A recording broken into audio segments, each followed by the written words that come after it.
President Hanlon, members of the Board of Trustees, honored guests, ladies and gentlemen, friends and family, and finally, fellow members of the graduating class of 2016.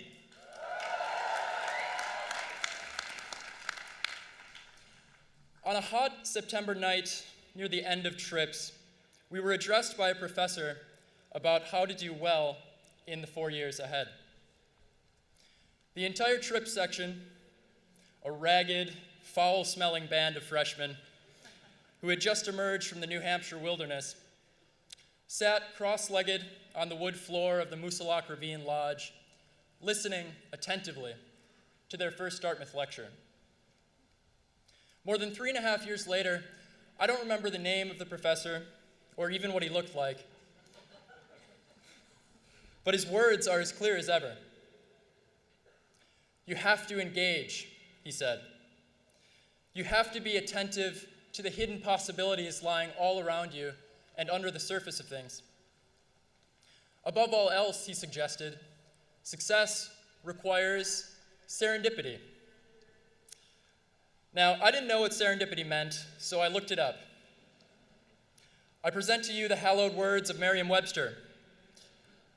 Serendipity, noun. The faculty of finding valuable things not sought for. I'd like to share with you one of my favorite living examples of serendipity. One of the math courses here at Dartmouth, colorfully titled The Shape of Space, is inspired by an eccentric mathematician named John Horton Conway. Conway loves games. You've heard of some of the games he loves, like backgammon or Go, but many of them you haven't heard of because they didn't exist until he made them up.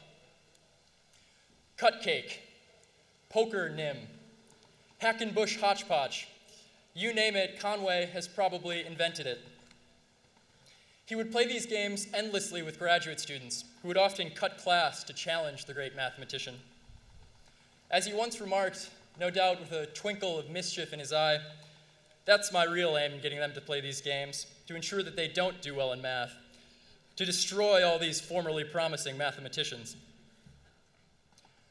The curious thing about Conway is that for all the time that he poured into these games, he isn't particularly good at any of them. For him, being good is not the point. He likes to think about the games that he's created, to reveal their hidden properties. In playing them and studying them, he isn't chasing after a particular end goal. He is simply exploring what's there. In 1969, all of this game playing led to a deep discovery, arguably one of the deepest discoveries in 20th century mathematics. Conway was studying ways to assign numbers to two-player games. In a basketball game, for example, we use integers. The Cavs are up by 10, we say. To his amazement, Conway found games that could only be described by a new class of numbers, numbers that no one had ever imagined, the so-called surreal numbers. Now, the surreals contain all of the real numbers, but they also contain infinite numbers and infinitesimal numbers and every possible combination of the three. As his friend and colleague Richard Guy put it, by playing trivial games, Conway gradually developed their theory to such an extent that it includes the most comprehensive theory of numbers that we now have. Here's what Conway had to say about his discovery. The surreals were a new world, and a very big world, too. You could stop anywhere and pick up a new flower, as it were, and have a look. I walked around for weeks in the daydream thinking to myself, isn't this a fabulous world? Now, to be clear, I'm not suggesting that we throw paychecks to the wind and play Hackenbush until we make an earth-shaking discovery. No, the point is that Conway was doing what he adored, what lit up his world.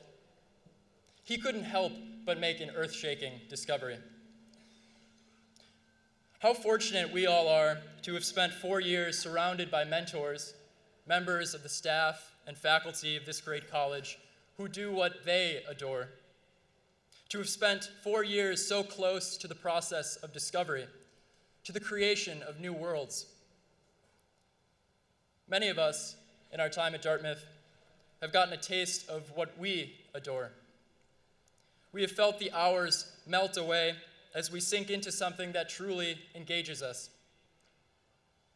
I hope that we all find that something, because in those moments of full attention, we become alive to the hidden possibilities all around us, to the valuable things not sought for. Thank you.